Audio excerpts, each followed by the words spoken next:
The meeting of hatred, the Galactic Council Hall, was a place of power, where the most important decisions in the galaxy were made. The room was huge walls covered in banners of alien empires, the air thick with the hum of translation devices. Delegates from dozens of worlds sat in curved rows, their eyes fixed on the center platform. Today's meeting had only one topic: humanity. The council speaker, a tall insectoid with shining black eyes, slammed his claw on the podium.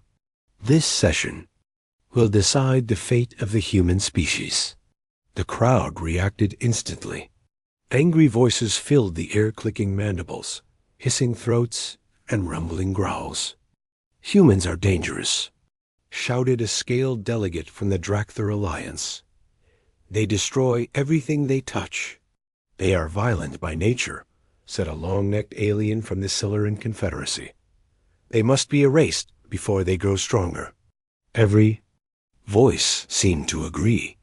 Stories began to spill out half-truths, twisted memories of wars and conflicts. They spoke of battles where humans refused to surrender, of colonies that fought back even when hopeless, of fleets that returned from the brink of destruction stronger than before. They spoke as if survival itself was a crime. In the far corner, a figure sat silently. He wore a plain gray envoy's robe, the hood casting a shadow over his face. He did not move, did not speak, only listened. The speaker's voice rose above the noise. "We will hear arguments for immediate eradication. Who will speak first?" An elderly delegate with glowing blue skin stood up. His voice trembled with rage. "My people invited humans to our trade network. In less than 10 cycles, they controlled half our market. When we resisted, they fought us in court, not with weapons. They still won. This is how they conquer without firing a shot." The crowd cheered. Another delegate, with a crown of bone spikes, growled loudly. "They fought my people in the Ashen Rift War. We had numbers, weapons, and strategy. They still won because they refused to die. I lost thousands of warriors. Humanity does not know when to stop."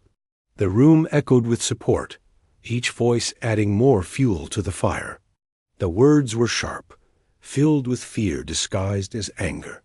Still, the hooded figure in the corner sat quietly. His hands were folded, his breathing calm. The speaker finally asked the question that had been hanging over them all.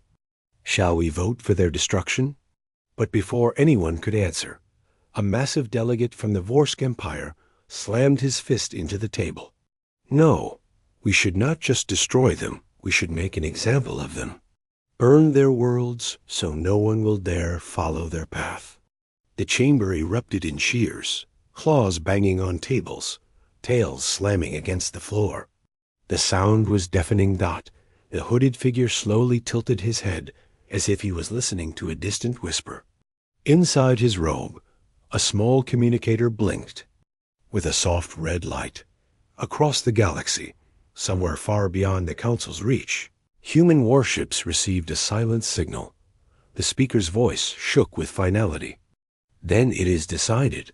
Humanity must be erased from the stars." The hooded figure finally moved.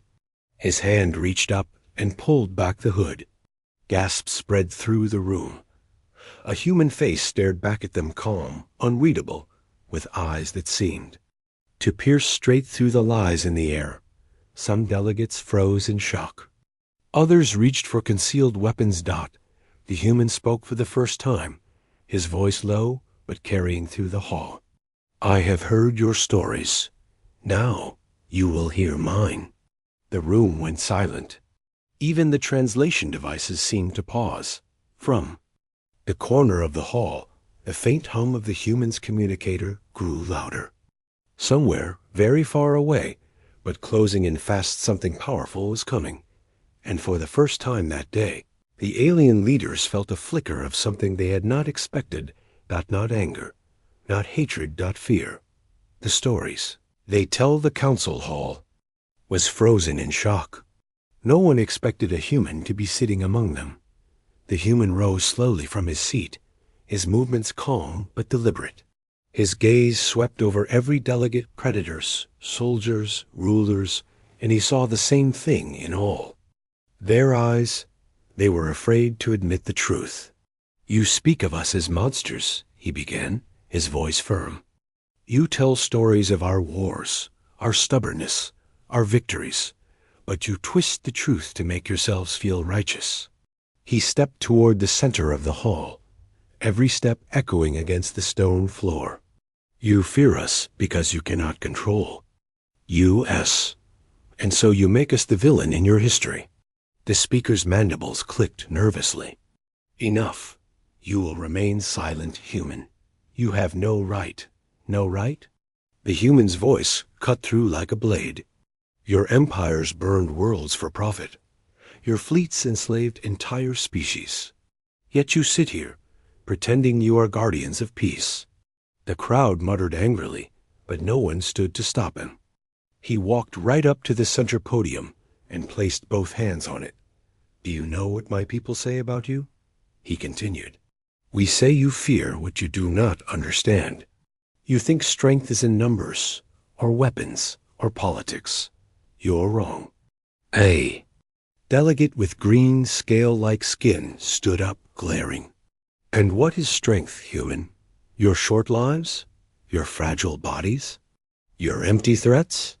The human smiled faintly, but there was no warmth in it.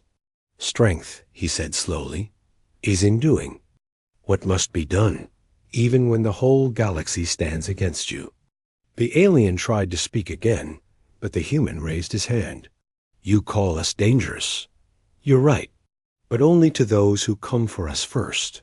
A low murmur spread through the chamber. Several delegates looked uneasy. They remembered times when human fleets arrived, not to invade, but to defend colonies under attack. And those who had tested them had vanished from history.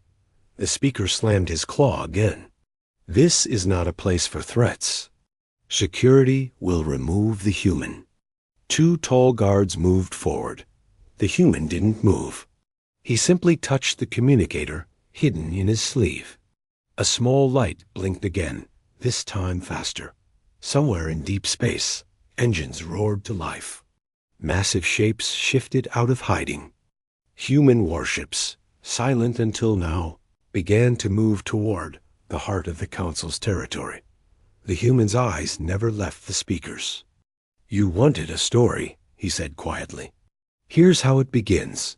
You threaten my people, and then you learn what happens next." The guards hesitated. Something in his voice made them stop. For the first time since the meeting began, the balance of power in the room shifted. The aliens could feel it, an invisible weight pressing on them, and the human hadn't even raised his voice. The shadows over, their worlds far beyond the council hall, deep in the cold void of space, the first alien. Worlds began to see them, shapes in the sky that blotted out the stars. They were massive, dark, and silent. Human warships. On one frontier planet, a merchant ship captain stared up from the docking bay. The silhouette of the largest ship, the Resolute Dawn, passed slowly overhead, casting the entire city into shadow. No broadcast. No demand. Just presence. In the council hall, a small communications officer ran in, whispering urgently into the speaker's ear. The speaker's eyes widened. "That is impossible. Those worlds are fortified." "How could they?" The human in the center of the room tilted his head slightly. "We were already there," he said softly, "watching, listening, waiting for you to show your hand." One delegate slammed a fist on the table. "You wouldn't dare fire on us." The human's eyes locked on him. "Wouldn't I?" For a moment, silence filled the chamber. They all knew the old stories. When humans did fire, they didn't stop until the enemy's fleet was scrap and their banners turned to ash dot on the far side of the galaxy. Reports poured in, trade routes blocked, military outposts surrounded, and the human fleet positioned so precisely that every alien capital could be reached within hours. "We told you to turn back," the human continued. "You laughed. Now you will understand the cost." The council speaker tried to regain control. "You think intimidation will win you allies? It will only unite us against you." The human's faint smile returned. "Good. That way, I won't have to hunt you down one by one." The word sent a chill through even the most battle-hardened commanders in the room. Outside the chamber, storm. Clouds gathered over the alien homeworlds not of weather, but of war. And somewhere in the darkness, the humans were already moving. The first strike the alien fleet arrived without warning. 20 heavy warships and hundreds of escort craft, all bearing the sigil of the Torvax Dominion, emerged from hyperspace on the edge of the Sol system. Admiral Carr, commander of the Torvax fleet, stood on his flagship's bridge. "Humans will fold once they see our power," he declared. "Prepare to send a message to their homeworld. Demand unconditional surrender." No one noticed the faint glimmer on the edge of their scanners. No one realized they were already being watched. Halfway through the transmission, the stars blinked. Out, not because of darkness, because something enormous had moved in front of them. Single human warship. It wasn't sleek like their own. It was brutal, armored, and radiating a quiet, deadly energy. Its name was etched in stark white along the hull. HSS Vengeance. Admiral Carr laughed. "One ship? This is their answer?" Then the Vengeance moved. It didn't fire warning shots. It didn't open negotiations. In the space of 10 seconds, 3 Torvax destroyers were nothing but drifting wreckage. The Vengeance's weapons hit with pinpoint precision, each blast slicing through shields as if they didn't exist. Carr shouted orders, trying to rally his fleet, but the humans didn't fight like anyone they'd faced before. The Vengeance struck from impossible angles, vanishing into blind spots, reappearing where no ship should be able to maneuver. How are they doing this?" One officer cried. Carr's voice cracked as he gave the final order. "Retreat! Retreat!" Now, but it was already too late. The last thing the survivors saw before their escape jump was the Vengeance turning toward them, its engines flaring like the breath of some ancient predator before the feed cut to static. Back in the galactic council, the human sat quietly at the table. He didn't need to say a word. The message had already been delivered. The Empire trembles news of the battle spread faster than light. Across the galactic empire, ships carried fragments of sensor footage, grainy images of the HSS Vengeance carving through the Torvax fleet like it was nothing. No one knew exactly what weapons the humans had used. No one knew how a single ship had moved so fast. But one thing was clear. The Torvax Dominion had been humiliated. In the Imperial Senate, 1,000 alien voices clashed. "This is impossible," shouted a scaled senator. "Humans were a fringe species barely spaceworthy," argued another. But the video kept looping on the central holo. Each time the Vengeance's guns fired, the room fell silent again. On the fringe colonies, fear turned into whispers. If one ship can do that, what happens if they send a fleet? Back on Earth, the Vengeance docked in orbit. Captain Hawley, the man who had commanded the battle, stood in the war room with Earth's defense. "Council." His voice was calm, but every word carried weight. "They ignored our warning once. They won't make that mistake again. But next time, they'll bring everything they have." In the Torvax capital, panic was already taking root. Their emperor listened to his shattered fleet's report, his claws scraping deep into the armrests of his throne. "Find out everything about these humans," he ordered. "Their ships, their weapons, their weaknesses." But there was a problem. No spy could get close. Humans were locking down every starport, every trade lane, every access point. And wherever a human vessel appeared, alien patrols quietly turned away. In the dark halls of the galactic empire, the most powerful leaders were beginning to realize A truth none wanted to speak aloud. The humans weren't just strong. They were patient. And patience in war was the deadliest weapon of all. The silent strike, the chamber's air felt heavy, thick with the scent of metal and tension. Every alien representative sat rigid, waiting for Chancellor Velker to give the final order that would seal humanity's fate. In the shadowed corner, Kale remained unmoving. His breathing was slow, almost meditative, his eyes half-lidded as if bored by the proceedings. No one had noticed the faint, almost invisible glimmer in the seam of his jacket, Earth's covert tech. Perfectly disguised, Velker's voice rose. Full of venom, we will cleanse the stars of their kind.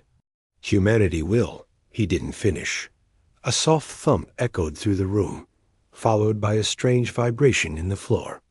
The council guards glanced around, confused. Then the chamber's security lights flickered once, twice, and died. In the darkness, Kale moved. He wasn't just a diplomat. He was a shadow operative. His fingers brushed a small control on his wrist, and a series of faint pulses ran through the floor. Outside, muffled humps began, as if the building itself was under siege. When the emergency lights came back on, the aliens froze. The walls were shaking. Through the windows, they could see enormous shadows moving in Orbit 3. Human stealth ships decloaking above the planet. Kale stepped forward, his voice calm, but carrying weight. The time for speeches is over. Several alien guards raised their weapons too late. The room's doors sealed with a metallic clang. Panels in the walls slid open, revealing turrets, human turrets, hidden right inside their most secure.